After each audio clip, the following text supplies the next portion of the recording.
છેલ્લા 24 કલાકમાં 114 તાલુકામાં વરસાદ નોંધાયો છે અને સૌથી વધારે પોશીના તાલુકામાં વરસાદ નોંધાયો છે। 1.8 ઇંચ વરસાદ ત્યાં નોંધાયો છે। દાંતીવાડામાં 1.7 ઇંચ વરસાદ નોંધાયો છે તો ઉમરગામમાં અને ભુજમાં 1.6 ઇંચ વરસાદ નોંધાયો છે। રાજ્યમાં ભારે વરસાદ વરસી રહ્યો છે। 24 કલાકમાં કુલ 114 તાલુકામાં વરસાદ નોંધાયો છે અને હજી પણ ભારે વરસાદની કેટલાક વિસ્તારોમાં આગાહી છે। સૌથી વધુ પોશીના તાલુકામાં વરસાદ નોંધાયો છે। 1.8 ઇંચ જેટલો વરસાદ ત્યાં નોંધાયો છે અને હજી પણ આવનારા કલાકોમાં ભારે વરસાદની આગાહી રાજ્યભરમાં કરવામાં આવી છે। કેટલાક તાલુકામાં અતિ ભારે વરસાદ પણ જોવા મળી શકે છે। ઉમરગામમાં અને ભુજમાં 1.6 ઇંચ જેટલો વરસાદ ખાબક્યો છે।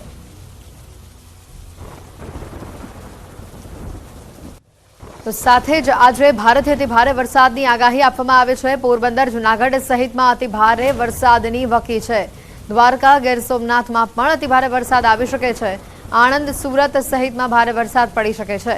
સૌરાષ્ટ્રના કાંઠા વિસ્તારોમાં અતિ ભારે વરસાદની આગાહી છે તો મોરબી કચ્છ સહિતમાં પણ ભારે વરસાદની આગાહી આપવામાં આવી છે।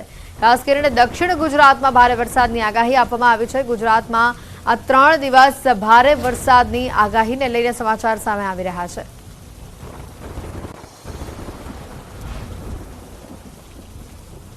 તો આ સાથે જ મેપના માધ્યમથી સમજવાનો પ્રયત્ન કરીએ કયા કયા વિસ્તારોમાં આજે ભારે અને અતિ ભારે વરસાદની આગાહી આપવામાં આવી છે। ખાસ કરીને જે આપ ઓરેન્જ ભાગ જોઈ રહ્યા છો કે જ્યાં 4 થી લઈને 8 ઇંચ જેટલો વરસાદ પડી શકે છે, જેમાં દ્વારકા, પોરબંદર, જૂનાગઢ અને ગીર સોમનાથ આ 4 જિલ્લાઓનો સમાવેશ થાય છે। આ 4 જિલ્લામાં ભારે વરસાદ જોવા મળી શકે છે, હવામાન વિભાગની આગાહી છે। હવે વાત કરીએ કે જ્યાં યલો ભાગ તમે જોઈ રહ્યા છો કે જ્યાં સામાન્ય મધ્યમથી વધુ વરસાદ જોવા મળી શકે છે, જેમાં કચ્છ છે, મોરબી છે, જામનગર છે, રાજકોટ છે, અમરેલી, ભાવનગર, આણંદ, સુરત, ડાંગ, નવસારી, વલસાડ એટલે દક્ષિણ ગુજરાતનો થોડો ભાગ, સૌરાષ્ટ્રનો થોડો ભાગ જે અહીંયા કવર થઈ રહ્યો છે કે જ્યાં મધ્યમથી થોડો વધુ વરસાદ આપણને જોવા મળી શકે છે। અને ઓરેન્જ ભાગ જે આપ જોઈ રહ્યા છો ખાસ કરીને આ 4 જિલ્લા દ્વારકા, પોરબંદર, જૂનાગઢ અને ગીર સોમનાથ આ 4 જિલ્લામાં ભારે વરસાદની હવામાન વિભાગ દ્વારા આગાહી આપવામાં આવી છે। આજે આ તમામ વિસ્તારોમાં વરસાદ જોવા મળી શકે છે। 4 થી 8 ઇંચ વરસાદ આપણને દ્વારકા, પોરબંદર, જૂનાગઢ અને ગીર સોમનાથમાં જોવા મળી શકે છે। જે રીતે વરસાદને લઈને અપડેટ આવી રહી છે साथ ही हवामान विभाग द्वारा पण प्रतिक्रिया आपवामां आवी। और डे 2 की बात करेंगे तो डे 2 के लिए जिन डिस्ट्रिक्ट पे हैवी रेनफॉल की वार्निंग और साथ में थंडरस्टॉर्म की वार्निंग है वो डिस्ट्रिक्ट है आनंद, सूरत, डांग, नवसारी, वलसाड़, दमन और दादरा नगर हवेली। और डे 4 की बात करेंगे तो डे 4 के लिए जो डिस्ट्रिक्ट है जहाँ पर हैवी रेनफॉल की वार्निंग है वो डिस्ट्रिक्ट है भरूच, सूरत, नवसारी, वलसाड़, दमन और दादरा नगर हवेली। और डे 5 की बात करेंगे तो डे 5 के लिए जहाँ पर हैवी रेनफॉल की वार्निंग दी गई है वो डिस्ट्रिक्ट हैं खेड़ा, अहमदाबाद, आनंद, छोटा उदयपुर, भरूच, नर्मदा के लिए हैवी रेनफॉल की वार्निंग है। આ સાથે જ ગીર સોમનાથ જિલ્લામાં એનડીઆરએફની ટીમનું આગમન થયું છે। કમાન્ડર સહિત કુલ 30 જવાનોની ટીમ આ જિલ્લામાં ખડે પગે છે। ઉનાના દિલવાડા સાયક્લોન સેન્ટર ખાતે આ ટીમને તૈનાત કરાઈ છે। એનડીઆરએફની ટીમ પાસે 4 બોટ, લાઈફ જેકેટ, દોરડા સહિતની વસ્તુઓ પણ રખાઈ છે। ગુજરાતમાં કુલ 8 ટીમો રવાના કરાઈ છે, જેમાંની એક ગીર સોમનાથ જિલ્લામાં રવાના કરાઈ છે। प्रशासन ने एनडीआरएफ की टीम का डिप्लॉयमेंट मानसून के टाइम से एहतियात को रखते हुए पहले ही कर दिया है। जैसा कि हमारे पास में 4 बोट, कुछ cutting equipment, life boy, life jacket, ropes rescue का सामान हमारे पास उपलब्ध है। દ્વારકાના ઓખા પોર્ટ ઉપર બોટનો ખડકલો કરી દેવામાં આવ્યો છે। ભારે વરસાદના કારણે મોટી સંખ્યામાં બોટ અહીંયા ખડકી દેવામાં આવી છે। લગભગ 4500 બોટ દરિયા કિનારે ખડકાઈ છે। માછીમારોને દરિયો ન ખેડવાની સૂચના આપવામાં આવી છે। આ દ્રશ્યો પણ સામે આવી રહ્યા છે। જોઈ શકાય છે મોટી સંખ્યામાં બોટને અહીંયા દરિયા કિનારે લાંગરી દેવામાં આવી છે, કારણ કે ભારે વરસાદની એક તરફ આગાહી છે। ઊંચા મોજા પણ ઉછળી શકે છે, જેના ભાગરૂપે માછીમારોને દરિયો ન ખેડવાની સૂચના આપવામાં આવી છે, જેના પગલે 4500નો જે આંકડો આવી રહ્યો છે 4500 જેટલી બોટ અહીંયા દરિયાકાંઠે ખડકી દેવામાં આવી છે।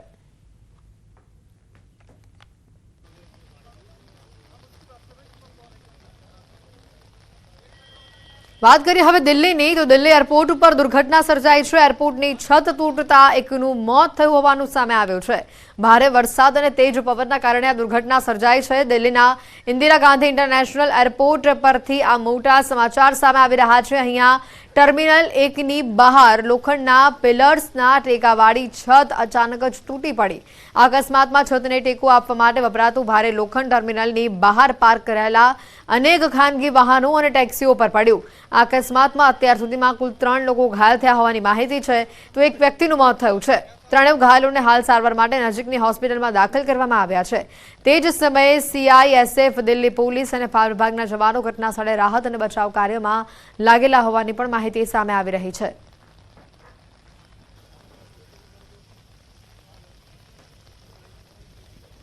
ધોધમાર વરસાદથી દિલ્હીના હાલ બેહાલ થઈ ચૂક્યા છે. દિલ્હીમાં ભારે વરસાદ બાદ તારાજી સર્જાય છે. કેટલાક વિસ્તારો પાણીમાં ગરકાવ થયા છે. જળ ભરાવાની સ્થિતિમાં વાહનો પણ ડૂબી ગયા હોવાની તસવીરો સામે આવી રહી છે. રસ્તાઓ બેટમાં ફેરવાઈ ચૂક્યા છે.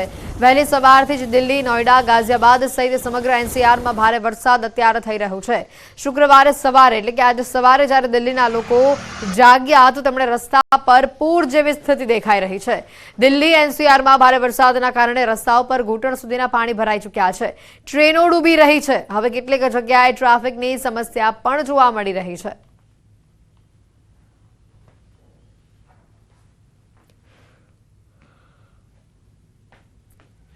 इस वक्त हमारी मौजूदगी है दिल्ली के मिंटो रोड पे। पहले मैं आपको तस्वीरें दिखा रही हूँ कि किस तरीके से कनॉट प्लेस से सारा पानी बहकर जो है वो उस ढलान की तरफ जा रहा है। और अब आप तस्वीरें देखिए मिंटो रोड ब्रिज की। जी हाँ, जलमग्न हो चुका है मिंटो रोड का ब्रिज। बैरिकेड का केवल अगर आप बहुत ध्यान से देखेंगे तो एक ऊपर की जो लाइन है पीले रंग की, पीले ऊपर का जो पिलर होता है वो देखने को मिल रहा है, पोल जो होता है वो देखने को मिल रहा है।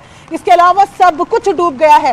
पीछे जो आपको डार्क ऑरेंज कलर में दिख रहा है वो एक छोटा ट्रक है, ये दूध का कंटेनर है जो इसमें डूब चुका है। और जो पानी ही पानी आपको नजर आ रहा है, बताया जा रहा है कि इसके अंदर एक गाड़ी भी डूब चुकी है। ये तस्वीरें हम आपको मिंटो रोड की दिखा रहे हैं। मिंटो रोड का ये ब्रिज है जहां पर आप देख रहे हैं कि पानी लगातार भरा हुआ है। इस तरीके की तस्वीरें मिंटो रोड में होना आम है, लेकिन कुछ घंटों की बारिश के बाद दिल्ली में मिंटो रोड की ये तस्वीरें आपको दिखा रहे हैं जो कि पूरा भर गया है। पूरा यातायात जो है उसको स्टॉप कर दिया गया है। यहाँ से अब कोई ट्रैफिक फ्लो नहीं हो रहा है।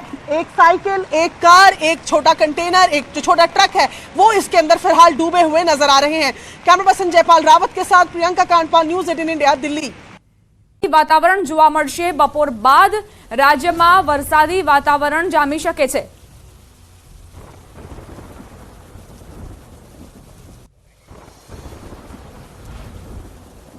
તો વરસાદને લઈને અંબાલાલ પટેલે આગાહી કરી છે કે રાજ્યભરના નાગરિકોને તૈયાર રહેવું પડશે. વરસાદને લઈ આગામી સમયમાં ધોધમાર વરસાદ ખાબકશે તેવી આગાહી.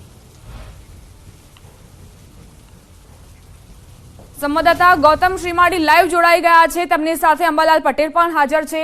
ગૌતમ, શું કહી રહ્યા છે અંબાલાલ પટેલ? આખરે કેવા પ્રકારની આગાહી તેમની?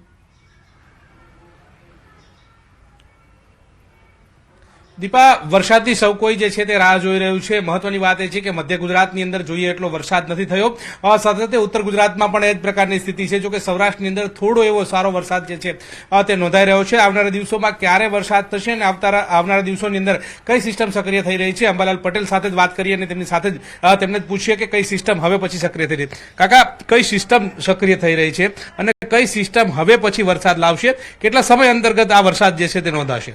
અરબી સમુદ્રમાં સાયક્લોનિક સર્ક્યુલેશન છે. અરબી સમુદ્રનો સિસ્ટમ સક્રિય થઈ રહી છે. આ ઉપરાંત લો પ્રેશરો પણ છે. બંગાળ ઉપસાગરમાં પણ લો પ્રેશરો છે અને ઓરિસ્સામાં એક સિસ્ટમ સક્રિય થઈ રહી છે. આ બે સિસ્ટમ સક્રિય થતાં અરબ સાગરનો ભેજ અને બંગાળ ઉપસાગરનો ભેજ, આ બે ભેજ મર્જ થતાં દેશ સહિત રાજ્યના ભાગોમાં ભારે વરસાદ થવાની શક્યતા રહેશે.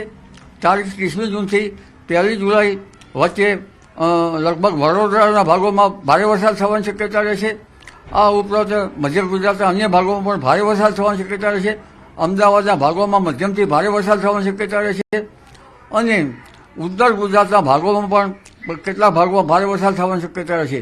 ગાંધીનગરના ભાગોમાં પણ ભારે વરસાદ થવાની શક્યતા રહેશે. જામનગરના ભાગોમાં પણ 2 જુલાઈ સુધીમાં ભારે વરસાદ થવાની શક્યતા રહેશે. કચ્છના ભાગોમાં પણ વરસાદ થશે. સૌરાષ્ટ્રના ભિન્ન ભાગોમાં વરસાદ થવાની શક્યતા રહેશે.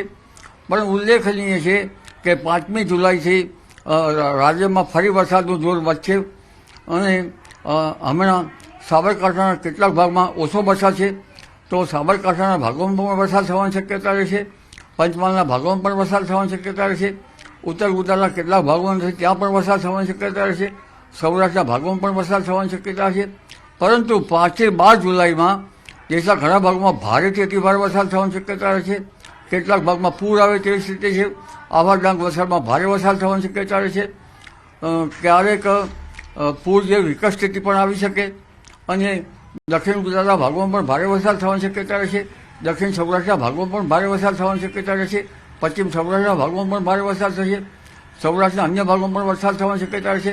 ઉત્તર સૌરાષ્ટ્રના ભાગોમાં પણ સારો વરસાદ થવાની શક્યતા રહેશે અને કચ્છના ભાગોમાં પણ લગભગ સારો કે ક્યાંક ભારે વરસાદ થવાની શક્યતા રહેશે. એટલે જૂનની આખર તારીખમાં અને જુલાઈના બીજા સપ્તાહ સુધીમાં રાજ્યના ઘણા ભાગોમાં શિકાર વરસાદ થવાની શક્યતા રહેશે. એટલે ખેડૂત ભાઈઓએ ચિંતા કરવાની જરૂર નથી. જોકે ચોમાસું મોડું હજુ નથી પડ્યું, ઘણા ભાગમાં વરસાદ થયો છે, પણ કેટલાક ભાગમાં ચોમાસું મોડું ગણી શકાય.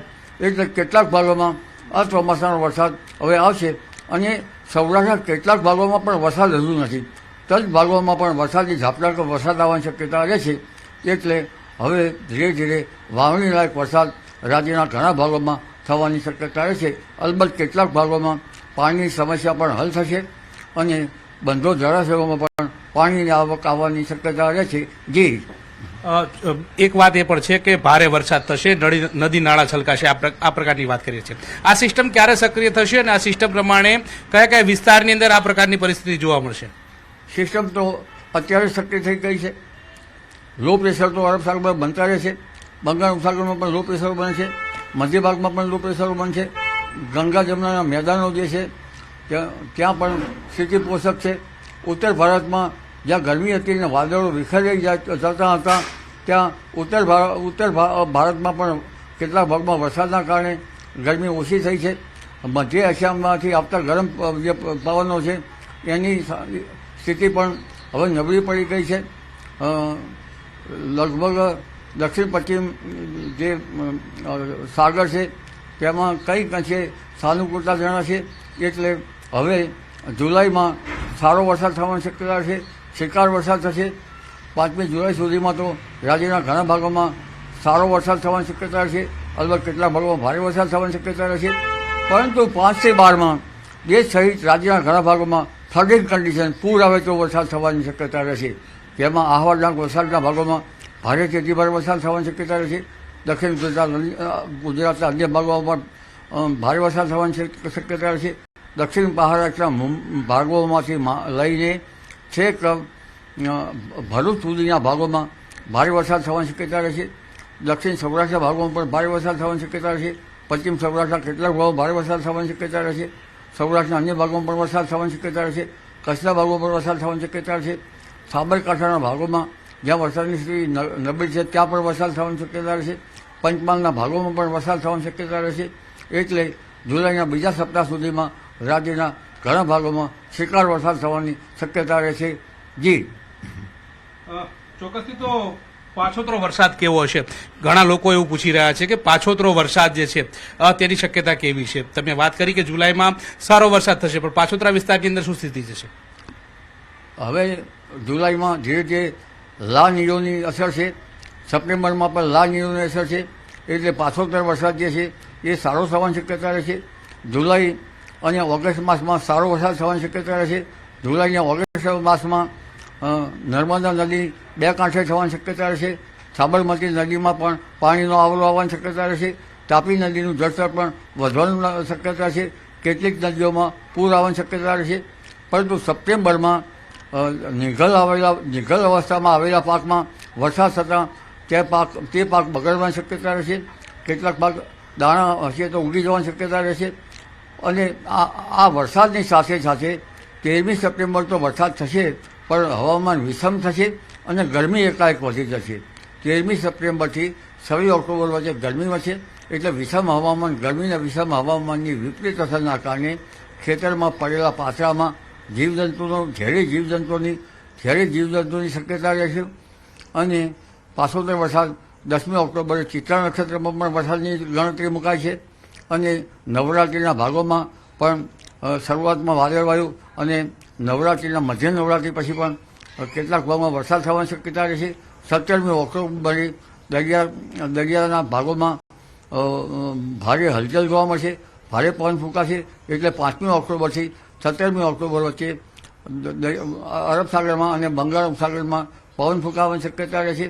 આ ઉપરાંત પાછોતર અન્ય બાબતમાં જોઈએ તો ત્યાર પછી જે વરસાદ જે છે એ પૂરો થઈ જતો હોય છે, પરંતુ સ્વાતિ નક્ષત્રમાં સમુદ્રમાં વરસાદ થાય તેવું ગણાય છે અને એ વખતે વાદળવાયુ આવવાની શક્યતા રહેશે. જ્યારે 16મી નવેમ્બરથી બંગાળ ઉપસાગરમાં હલચલ જોવા મળશે.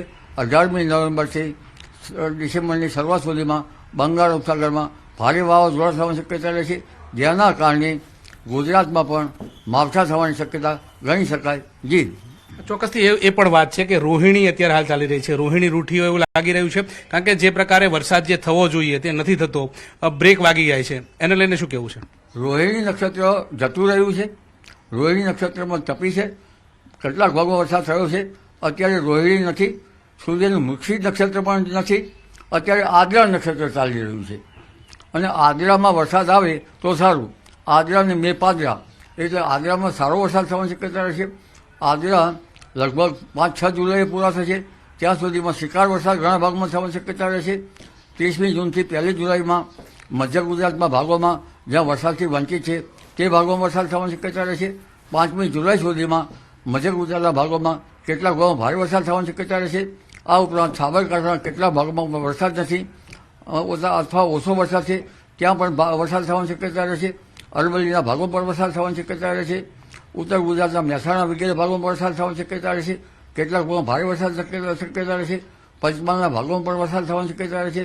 કેટલાક ભાગોમાં ભારે વરસાદ થવાની શક્યતા રહેશે. પરંતુ 5 થી 12 જુલાઈમાં દક્ષિણ ગુજરાતના ભાગોમાં ભારેથી અતિભારે વરસાદ થવાની શક્યતા રહેશે. આહવા, ડાંગ, વલસાડમાં ભારે વરસાદ થશે અને કેટલાક ભાગોમાં પૂરની વિકટ સ્થિતિની શક્યતા રહેશે. દક્ષિણ સૌરાષ્ટ્રના ભાગોમાં પણ વરસાદ થવાની શક્યતા રહેશે. સૌરાષ્ટ્રના અન્ય ભાગોમાં પણ વરસાદ થવાની શક્યતા રહેશે. કચ્છના ભાગોમાં પણ વરસાદ થવાની શક્યતા રહેશે. એટલે રોહિણી નક્ષત્ર અત્યારે નથી, મૃક્ષી નક્ષત્ર નથી, પણ આદ્રા અને પુનર્વસુ નક્ષત્ર છે. આ બે નક્ષત્રમાં ધોરી નક્ષત્રો છે, એટલે ભારે વરસાદ થવાની શક્યતા રહેશે. જી સિસ્ટમ બને છે, પરંતુ સિસ્ટમ નબળી પડતી હોય એવું લાગી રહ્યું છે, એને લઈને શું માનવું છે તમારું? સિસ્ટમ આ વખતે સિસ્ટમ આપણને થાપ આપી રહી છે, કારણ કે અરબી સમુદ્રનું સિસ્ટમ સક્રિય વધારે જણાય છે. જ્યારે બંગાળ ઉપસાગરની સિસ્ટમ છે એનો કેટલો ભાગ પૂર્વ ભારત તરફ જતો રહેશે. નાગાલેન્ડ ઉપરાંત મણિપુર અને આસામ તરફ જતો રહેશે. કેટલોક બાંગ્લાદેશ તરફ જતો રહેશે. એટલે એમાંથી એક શાખા તો વધારે સક્રિય રહે અને ઉત્તર ભારતમાં વરસાદ થાય. ઉત્તર ભારતમાં શાખા આવે અને એ શાખા મધ્યપ્રદેશ થઈને જો એ શાખા મજબૂત હોય તો વરસાદ થાય. પણ આ વખતે બંગાળ ઉપસાગરની શાખા પોષક નથી. અરબ સાગરની શાખા પોષક હતી, પણ ભારે પવન અને ઉત્તર ભારતમાં ભારે ગરમી પડી રહી હતી, એટલે સિસ્ટમ વિખેરાઈ જતી હતી. કારણ કે મધ્ય એશિયાના ગરમ પવનો અને ઉત્તર ભારતના ગરમ પવનો વાદળો વિખેરી જતા હતા. પણ હવે અપર એર સર્ક્યુલેશન અથવા તો અને અપર વિન્ડની સ્થિતિ સારી થશે. 5000 ફૂટ સુધીમાં લગભગ વાદળવાયુ બનવાની શક્યતા રહેશે. 1001 થી 1002 કે 1000 મિલીબાર